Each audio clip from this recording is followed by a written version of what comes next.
দিলীপ দা থাকলে লড়াইটা আরো জমতো, হয়তো আমার জন্য একটা আলাদা এক্সপিরিয়েন্স হতো, থ্রিল হতো আরো বেশি। But never mind, nevertheless Dilip da যখন এখন মাঠে নেই, I am sure that his best wishes will be with me. রাজনীতির সঙ্গে পার্সোনাল, আমি কখনোই পার্সোনাল লাইফ আর রাজনীতি দুটো আলাদা জিনিস। এবং অগ্নি সবসময় আমার পার্সোনাল লেভেলেও সবসময় আমার বান্ধবী থাকবে। ওকে আমি প্রায় 20 বছর ধরে চিনি। ও যখন ক্যারিয়ার শুরু করেছে তখন আমি ফার্স্ট, আমার এখনো মনে আছে যে আমি ওর জন্য মডেলিং করেছিলাম। So this is completely separate. আর রাজনীতি, ও অন্য দলে আছে উইথ হার ওন আইডিওলজিস, আমি আমার দলে আছি তৃণমূল কংগ্রেসে উইথ মাই আইডিওলজি। সুতরাং ঠিক আছে, এখনো ওপোনেন্ট হয়েছে আমার বটে, তবে যুদ্ধক্ষেত্রে ডেফিনেটলি ও আমার ওপোনেন্ট। আমি ভালোই লড়াই দেবো ওকে, আমি শিওর ও ওর বেস্ট দেবে। দারুণ সাড়া পাচ্ছি, যেখানে যাচ্ছি খুব ভালো, সবাই খুব পজিটিভ। স্পেশালি আমার যে নতুন বিধানসভাগুলো যাচ্ছি, যেমন দাঁতন, ওয়ান গেলাম, আমার সব ঘোরা হয়ে গেল। আমাদের যে অধিকার অর্জন যাত্রাটা চলছিল সেটা গতকাল কমপ্লিট হলো কেশিয়ারি দিয়ে, এবং সব জায়গায় ভীষণ ভালো পজিটিভ, সবাই আসছেন, আশীর্বাদ করছেন স্বতঃস্ফূর্তভাবে, অর্গ্যানিকলি মানুষরা বেরোচ্ছেন। ইট ওয়াজ নাইস। দিলীপ ঘোষের মাঠে দিলীপ ঘোষ নেই, মাঠটা কি সহজ মনে হচ্ছে? না, যুদ্ধক্ষেত্র কোনোদিনও সহজ হয় না। যারা বলে, আমার মনে হয় they are living in a fool's paradise. যুদ্ধক্ষেত্র সবসময় কঠিন, কাউকেই উইক ভাবা উচিত না, ওভার কনফিডেন্সে ভোগা উচিত না, আমার তো সেটাই মনে হয়। এবং আমি সবাইকে সেটাই বলেছি, যুদ্ধক্ষেত্র মানে আমাদের সবাইকে 100% কেন 200% লড়াইটা দিতে হবে। Never mind who is opposite me or who is my opponent. যদিও আপনার পার্ট নয়, তাও জিজ্ঞেস করছি, দিলীপ ঘোষ এখান থেকে বেরোন, এক তো মেদিনীপুর থেকে দিলীপ ঘোষকে সরানো হলো, দ্বিতীয়ত দিলীপ ঘোষকে দলের শোকজ মুখে পড়তে হলো, নির্বাচন কমিশনের শোকজ মুখে পড়তে হচ্ছে। কি বলবেন এই পরিণতিটা নিয়ে? দেখুন, আমি কিছু বলতে চাই না, কারণ কিছু বলা আমার মুখে এটা সাজে না। দিলীপ দা ডেফিনেটলি আমার সিনিয়র, তো এইটুকুই বলবো। দিলীপ দা থাকলে লড়াইটা আরো জমতো, হয়তো আমার জন্য একটা আলাদা এক্সপিরিয়েন্স হতো, থ্রিল হতো আরো বেশি। But never mind, nevertheless Dilip da যখন এখন মাঠে নেই, I am sure that his best wishes will be with me. Agnimitra Paul আপনার পুরনো বান্ধবী, অগ্নিমিত্রা পালের সঙ্গে রাজনৈতিক লড়াইয়ের সম্পর্ক ক্ষুণ্ণ হওয়ার আশঙ্কা আছে? কি আরেকবার বলুন? অগ্নিমিত্রা পাল আপনার পুরনো বান্ধবী, তার সঙ্গে রাজনৈতিক লড়াই সম্পর্ক ক্ষুণ্ণ হওয়ার আশঙ্কা আছে? সম্পর্ক, দেখুন, রাজনীতির সঙ্গে পার্সোনাল, আমি কখনোই পার্সোনাল লাইফ আর রাজনীতি দুটো আলাদা জিনিস। এবং অগ্নি সবসময় আমার পার্সোনাল লেভেলেও সবসময় আমার বান্ধবী থাকবে। ওকে আমি প্রায় 20 বছর ধরে চিনি। ও যখন ক্যারিয়ার শুরু করেছে তখন আমি ফার্স্ট, আমার এখনো মনে আছে যে আমি ওর জন্য মডেলিং করেছিলাম। So this is completely separate. আর রাজনীতি, ও অন্য দলে আছে উইথ হার ওন আইডিওলজিস, আমি আমার দলে আছি তৃণমূল কংগ্রেসে উইথ মাই আইডিওলজি।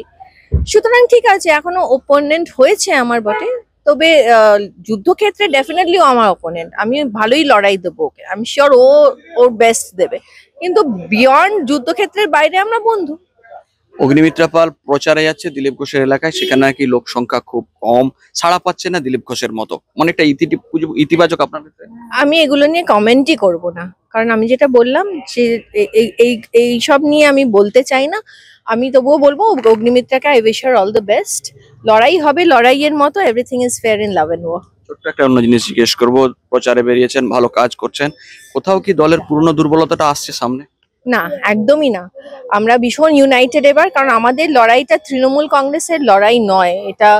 এই লড়াইটা আমরা বাংলার মা মাটি মানুষকে নিয়ে লড়াইয়ে নেমেছি। যেমন মমতাদি বলেছেন, অভিষেক ব্যানার্জি বলেছেন, আমাদের যে লড়াইটা এখন শুধুমাত্র একটা আমাদের, যেটা আমি বললাম, দলের লড়াই না, তৃণমূল কংগ্রেসকে বাঁচিয়ে রাখা বা তৃণমূল কংগ্রেসের অস্তিত্বের লড়াই এটা নয়। এই লড়াইটা বাংলার মানুষের জন্য লড়াই, বাংলার মানুষের অধিকার অর্জনের লড়াই। এবং সেই জন্য আপনি দেখুন যে সবাই কিন্তু স্বতঃস্ফূর্তভাবে, মানুষরা কিন্তু, দেখুন এনারা তো আমাদের এখানে থাকেন, যারা আমাকে ঘিরে রয়েছেন এখানে। একটু আগেও দেখলেন যে যেখানে আমি গিয়েছিলাম মসজিদে, সেখানেও সবাই বেরিয়ে আসছে। মানুষ জানেন যে এই লড়াইটা আমাদের জিততেই হবে। লাস্ট দুটো প্রশ্ন, মোটা একটা ব্যবধান ছিল বিজেপির গতবারে, এবার কি মনে হয় সেই ব্যবধান কমিয়ে আপনার মার্জিন বাড়াতে পারবেন? এইগুলো নিয়ে আমি তো কথাই বলবো না, এইগুলো নিয়ে তো আপনাদের এক্সিট পোল পোল তো আপনারা বলবেন কি হবে না হবে।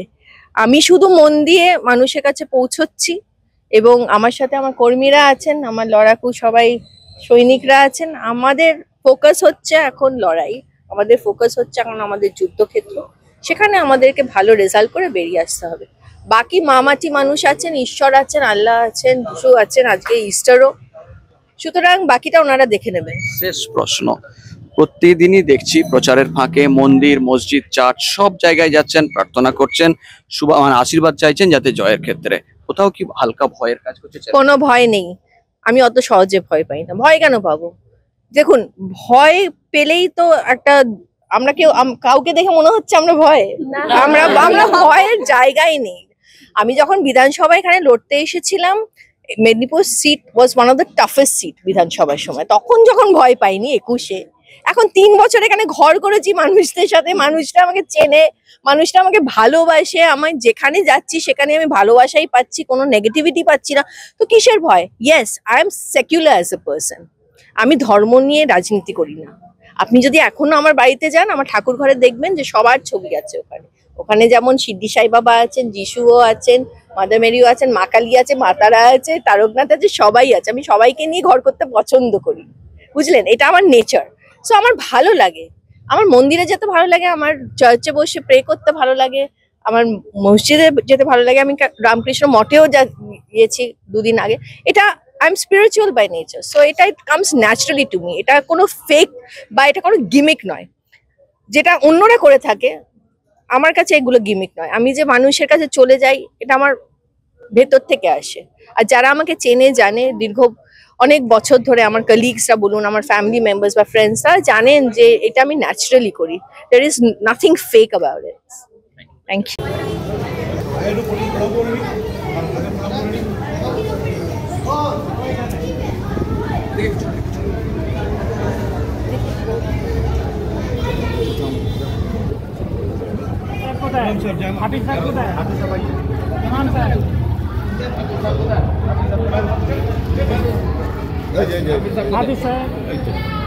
এরকম ঘুরে যান, এইদিকে একটু চলে আসুন, এদিকে আসুন, এদিকে আসুন। হ্যাঁ, বাস বাস বাস।